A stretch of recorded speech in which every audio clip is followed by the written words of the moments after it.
اپنے محبوب نبی محمد رسول اللہ صلی اللہ علیہ وسلم کی امت میں پیدا فرمایا، اور اللہ کا مزید کرم بالائے کرم کہ اللہ تعالیٰ نے ہمیں اہل سنت الجماعت میں چن لیا اور ہمیں نسبت غلامی سے وابستہ کیا۔ اس پر ہم اللہ کا کتنا بھی شکر بجا لائیں کم ہے۔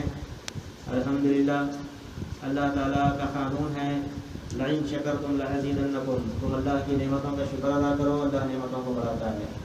جہاں سے ناشکری کرنے شروع کر دیں گے تو اللہ تعالیٰ نعمتوں کو چھین لے گا، اور اللہ کا عذاب بہت سخت ہے۔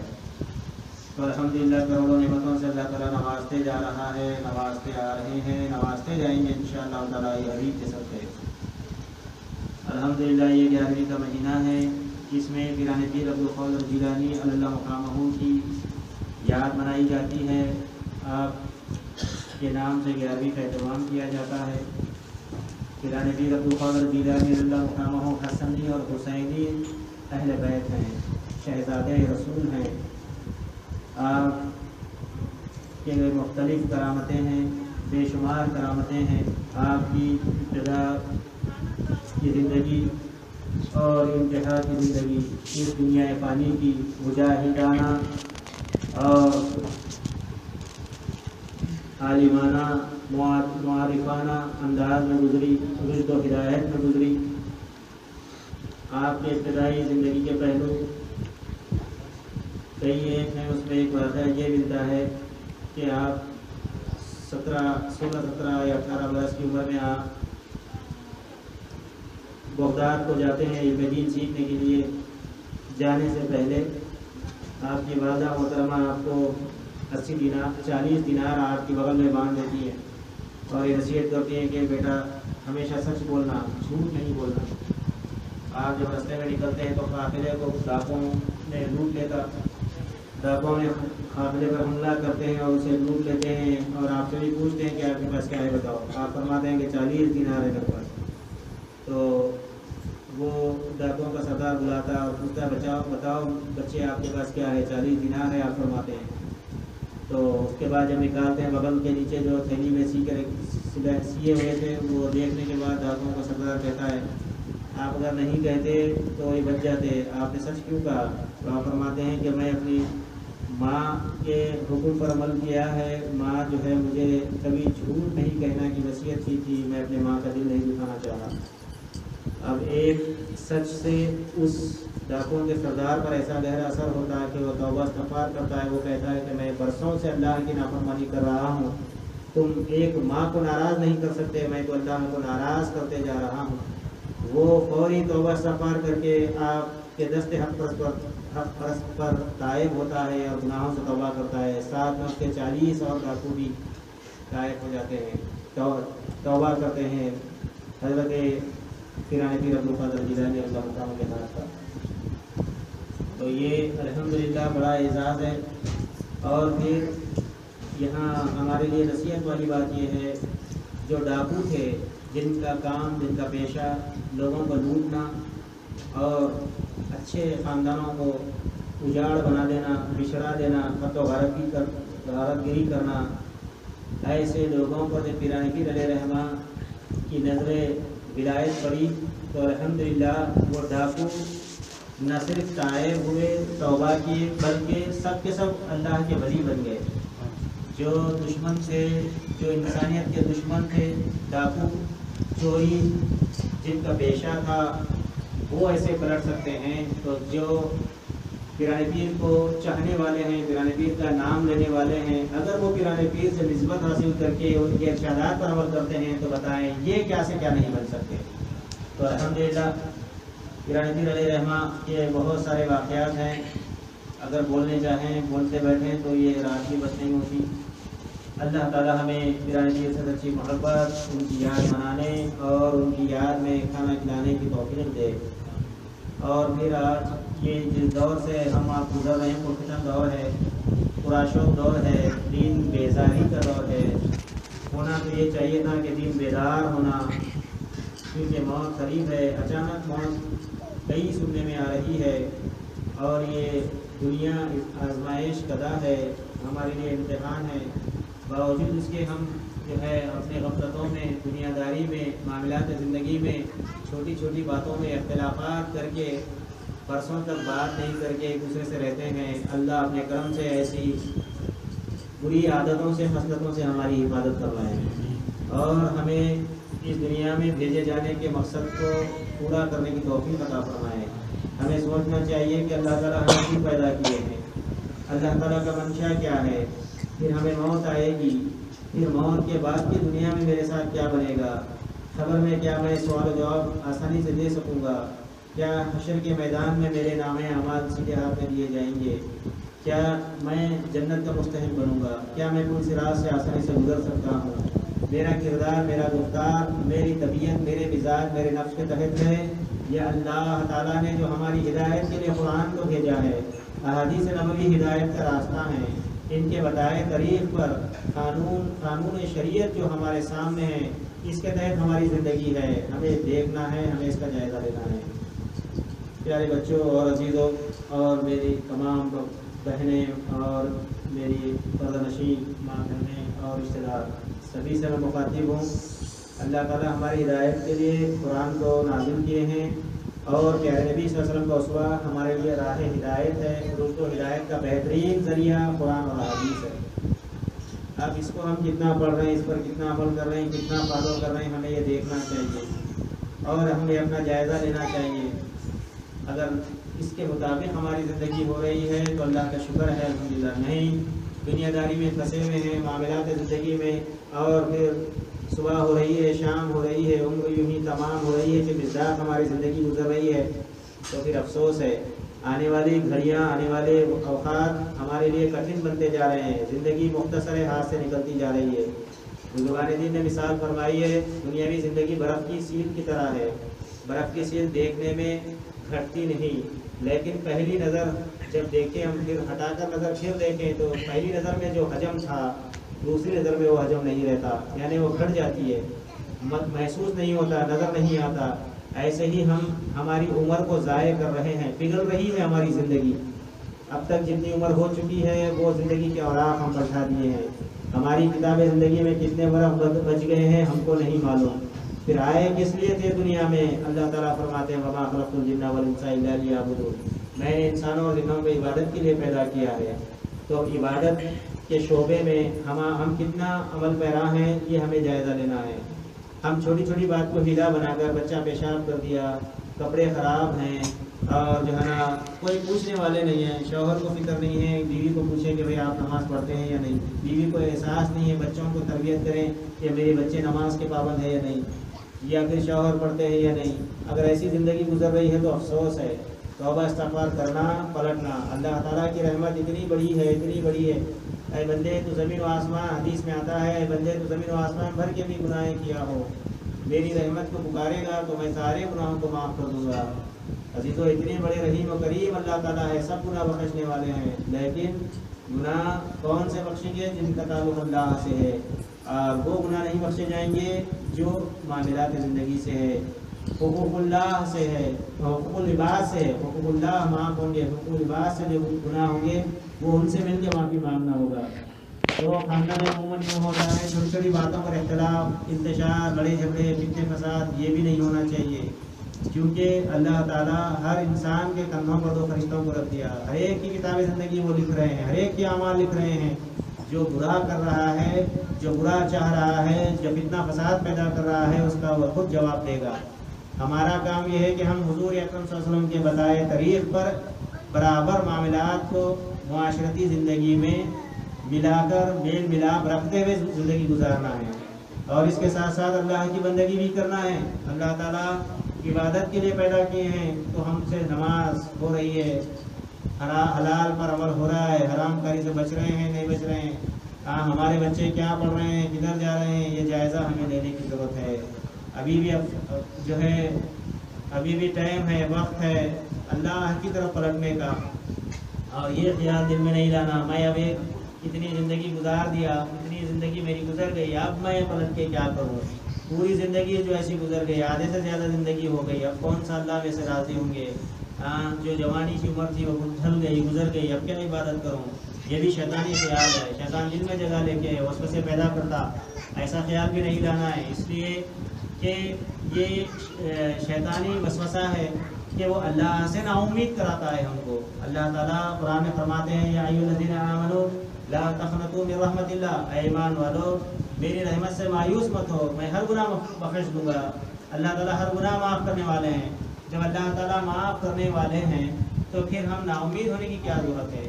وسوسے شیطان سے دل میں جگہ لے کے ہے وہ ایسے ہی پیدا کرتا، اب اتنی زندگی میری ایسی گزر گئی، اب میں جو ہے کیا نماز پڑھوں، اب میں کیا دیندار بنوں، اب میں کو صاحب لوگ اگر میں پڑھا بھی نماز، میں اگر داڑھی رکھا، ٹوپی لگایا، نماز کی پابندی کیا تو معاشرہ لوگ خاندان میں دو سوا ہو دیکھو انہوں مرشد بن گئے، ایسا بولیں گے لوگ۔ اب چلو ہو گیا جان تو اللہ تعالیٰ کو تو سو معلوم سے اب کیا نماز پڑھوں، یہ بھی شیطان کا حملہ ہے۔ عزیزوں، صبح کا بھولا شام کو لوٹا تو اسے بھولا نہیں کہتے، یہ محاورہ ہے اور یقیناً صحیح ہے۔ اللہ کی بارگاہ میں اللہ کی رحمت کا معاملہ اپنے بندوں کے ساتھ اللہ تعالیٰ ایسا ہی کرتے ہیں کہ جب اس کو احساس ہو گیا اپنے گناہوں کا، حدیث میں آتا ہے کہ جو تائب ہو گیا، جس کو احساس ہو گیا دل میں کہ بھائی میں نے غلطی کیا ہے، بس اس کی وہ معافی وہی ہے۔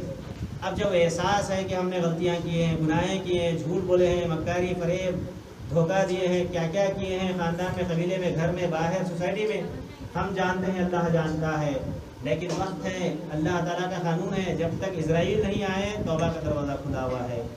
ابھی بھی وقت ہے ہم اللہ کی بارگاہ میں ہاتھ اٹھا کر سجدے میں سر رکھ کر اللہ سے معافی مانگیں کہ اللہ جو بھی ہم نے کیا ہے جان کے کیا ہے یا انجانے میں ہو گئے ہیں، میری اپنی کوشش سے ہوا ہے یا لوگوں کے سکھاوے میں ہوا ہے، اے اللہ جو غلطی ہو گئی ہے اپنے کرم سے مجھے معاف کر دیجئے۔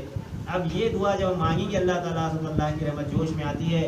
حدیث میں آتا ہے جب کوئی بندہ تائب ہو کر گناہوں سے معافی مانگتا ہے تو اللہ تعالیٰ اس کے گناہوں کو ایسے معاف کرتے ہیں کہ جہاں کبھی اس نے زندگی میں گناہ کیا ہی نہیں تھا۔ ذرا غور کیجیے اللہ تعالیٰ کی رحمت کتنی بڑی، ہمیں توبہ کرنے کی فرصت نہیں ہے، اور خیال یہ بھی آتا دل میں، شیطان یہ بھی خیال آتا ابھی عمر ہی کیا ہے، ابھی سے توبہ کر لے کے کیا ہم تسبیح لے کے بیٹھ جانا، کیا ہم کیا بوڑھے ہو گئے، کیا ہماری عمریں ہی کیا ہے، ابھی زندگی بہت بڑی ہے، توبہ کریں گے اطمینان سے، ہاں ابھی کیا مرنا پڑا ہے کیا۔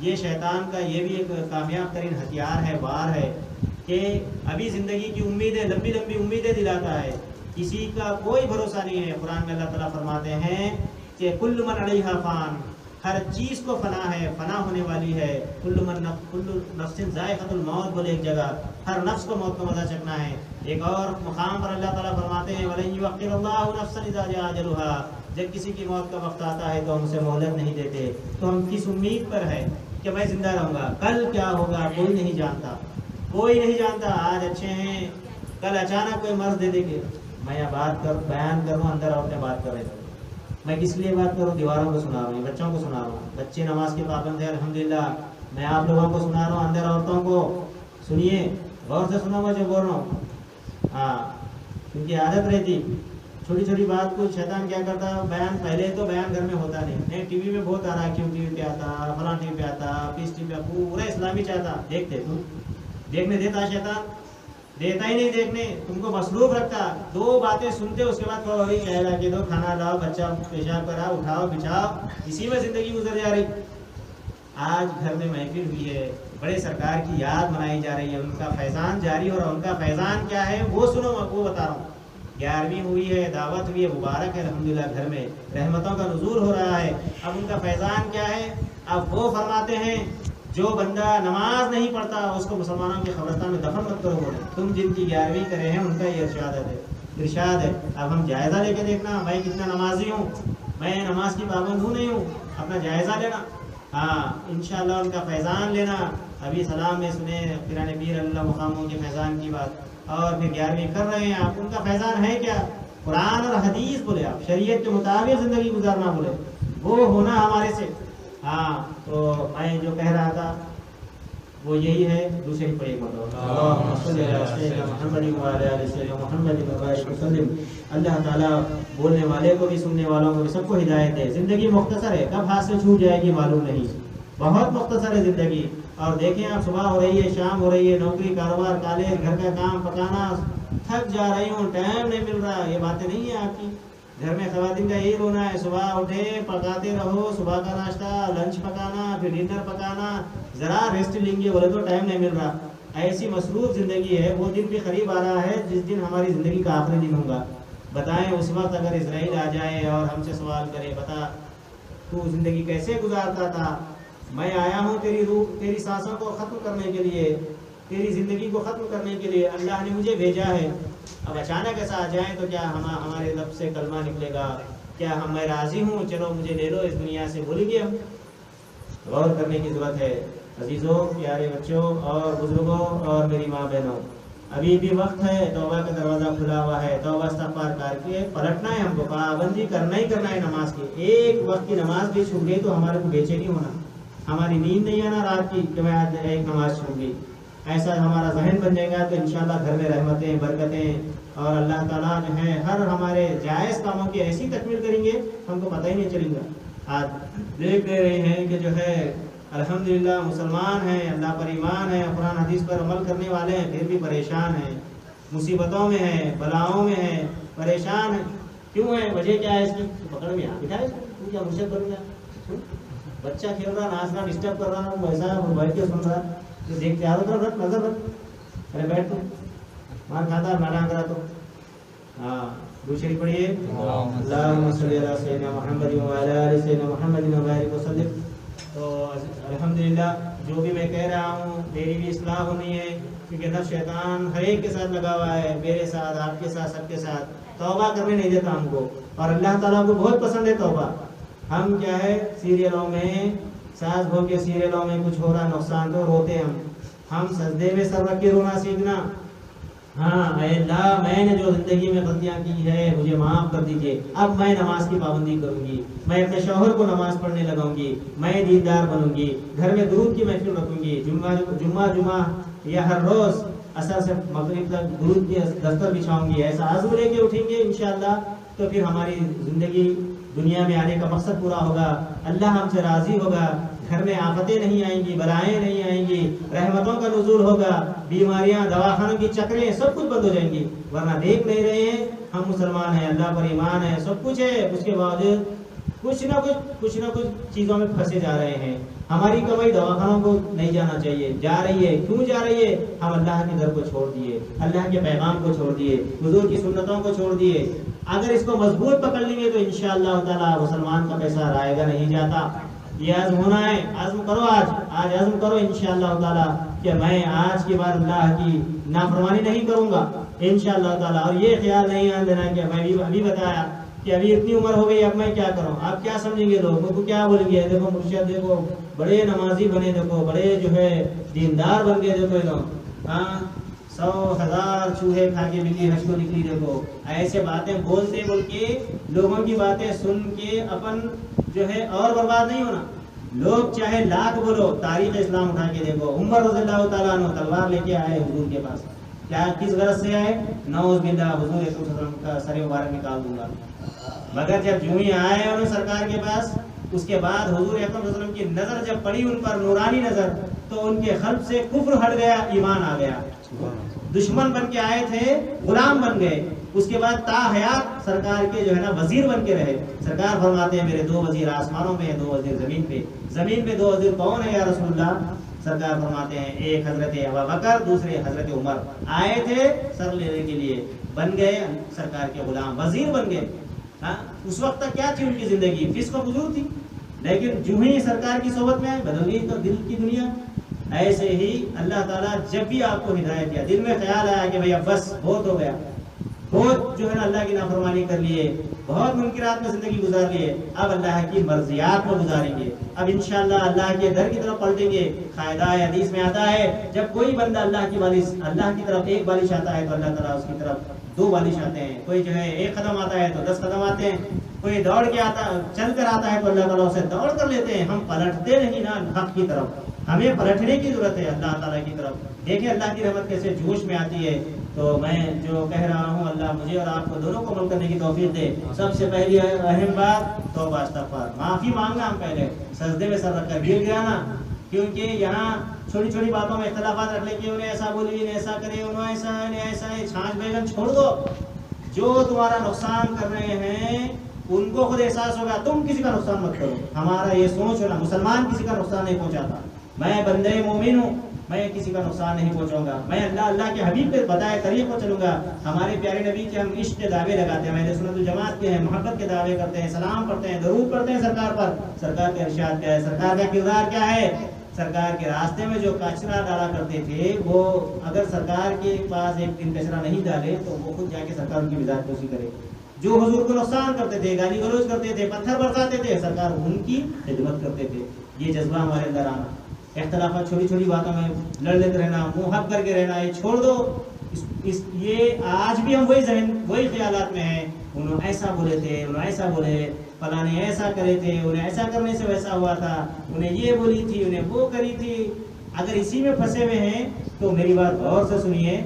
آج جو ہے 2016 چل رہا ہے, عیسوی 2016 میں ہم قدم ہیں.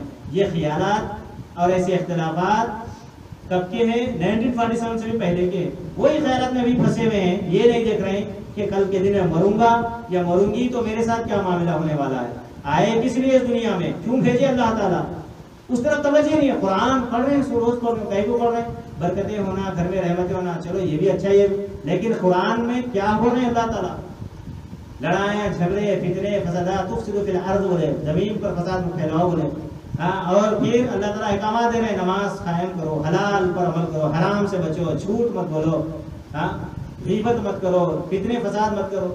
اس کے پیغام کو نہیں لے رہے. پیغام بھی لینا ہے اور برکت کے لیے بھی پڑھنا ہے. پیغام پہلے, پھر برکت خود بخود آ جائے گی انشاءاللہ تعالیٰ. پیارے نبی صلی اللہ علیہ وسلم کی پیاری پیاری سنتوں پر عمل کرنا ہی کرنا ہے ہم کو. تو میں جو ہے یہ باتیں جو کہہ رہا ہوں اس پر اللہ مجھے اور آپ کو دونوں کو عمل کی توفیق دے. یہ آزمانا, ایک تو توبہ استغفار, دوسرا اللہ تعالیٰ کی طرف پلٹنا. اب تک جو ہو گیا اب نہیں کروں گا. اور حج کی جو ہے نا, حج کو جانے کی جو ہے نا نیت کرنا چاہیے, عزم کرنا چاہیے. کہاں ہوتا دیکھیں گے, بچے ہیں, شادیاں ہیں, عمرہ کو بھی جانے کی عزم کرنا چاہیے. اللہ کے دربار میں وہاں دعائیں مقبول ہوتی ہے, جگہ جگہ پر دعائیں مقبول ہوتی ہے. حضور کی بارگاہ میں بھی جانا چاہیے. وہاں پر جو ہے ریاض الجنہ ہے, پھر حضور ہے. قرآن میں آتا ہے وَلَوْ أَنَّهُمْ إِذْ ظَلَمُوا أَنفُسَهُمْ جَاءُوكَ فَاسْتَغْفَرُوا اللَّهَ وَاسْتَغْفَرَ لَهُمُ الرَّسُولَ لَوَجَدَ اللَّهَ تَوَّابًا رَحِيمًا. کہ اے لوگوں تم جو ہے گناہیں کیے ہو, اپنے پر ظلم کر لیے ہو, تو میرے محبوب کی بارگاہ میں آؤ اور مجھ سے معافی مانگو, اور میرا محبوب تمہارے لیے سفارش کر دے تو مجھ کو توبہ قبول کرنے والا پاؤ گے. یہ اللہ تعالیٰ فرماتے ہیں, یعنی گناہوں کو معاف کرنے والے ہیں. وہاں جو ہے ریاض الجنہ ہے, جنت کی کیاری ہے. اور پھر سرکار کی بارگاہ میں الحمدللہ کیا کہنے, دل کرنے والے ہیں. فَإِذَا عَزَمْتُ فَتَوَكَّلْ عَلَى اللَّهِ فرمائے, اے بندے تو عزم کر, اس کو پورا کرنے کی طاقت تو میں دے دوں گا. تو میں سبھی سے کہہ رہا ہوں عزم کیجئے. 2-3 باتیں آج کی اس نشست میں یاد رکھیے. پہلی بات توبہ استغفار, اللہ کی بارگاہ میں سجدے میں سر رکھ کر کہ اللہ مجھے معاف کر دے, میں نے جو بھی نافرمانی کی ہے, تجھے ناراض کیا ہے, یہ جتنے لوگوں کو جو ہے ستایا ہے, سب معاف کر دے. یہ اللہ تعالیٰ سے ہر روز ہر نماز میں معافی مانگتے رہنا ہے. ربنا آتنا فی الدنیا حسنہ, ربنا اغفر لنا ذنوبنا. یہ دعا ہماری ہر نماز میں ہونا چاہیے کہ میں گناہیں کیے ہیں, نافرمانی کو, اللہ مجھے معاف کر دے. ربنا ظلمنا انفسنا وان لم تغفر لنا وترحمنا لنكونن من الخاسرین. اگر آپ معاف نہیں کریں گے تو پھر میں نقصان اٹھانے والوں میں سے ہو جاؤں گا, خسارے میں ہو جاؤں گا. یہ دعا ہماری روز ہونا, اور پھر پلٹنا اللہ کی طرف. اب انشاءاللہ میں پابندی کروں گی, اور پھر میں موت کو یاد کروں گی. حدیث میں آتا ہے میں بہت کوشش کرتی ہوں, کیا کرتا ہوں, مگر پھر وہی برائی کی طرف آ جاتا ہوں. نماز پڑھیں گے, دیندار بن جائیں گے, چھوڑ دیں گے مکاری, عیاری, غداری. اب اللہ کے نیک بندے بن جائیں گے. آخرت کو ہمارے ایسا خیال تو آتا ہے, ایک دن گزرتا ہے پھر وہی پرانی حالت پہ آ جاتا ہوں. اگر ایسی حالت ہے تو اس کے لیے بہترین نسخہ یہ ہے, پیارے نبی صلی اللہ علیہ وسلم فرماتے ہیں تم موت کو کثرت سے یاد کرو. مجھے مرنا ہے. اچانک موت آ گئی تو پھر میں قبر میں اکیلی چلے جاؤں گی, اکیلا چلا جاؤں گا, میرے ساتھ کیا بنے گا. یعنی دلوں کو جو زنگ لگ جاتا ہے, یہ زنگ کو دھونے کے لیے اللہ پیارے نبی صلی اللہ علیہ وسلم فرماتے ہیں کہ تم موت کو کثرت سے یاد کرو, اور قرآن کی تلاوت کرو, اور لا الہ کا ذکر کرو. اس میں 3 چیزیں, پہلے موت کو یاد کرنا, اور قرآن کی تلاوت, اور کثرت سے لا الہ الا اللہ کا ذکر. تو انشاءاللہ دلوں کا زنگ ہو جائے گا, دنیا بھی ہنسنا ہوگی اور آخرت بھی ہنسنا ہوگی. وآخر دعوانا الحمدللہ رب العالمین. اللہم صلی علی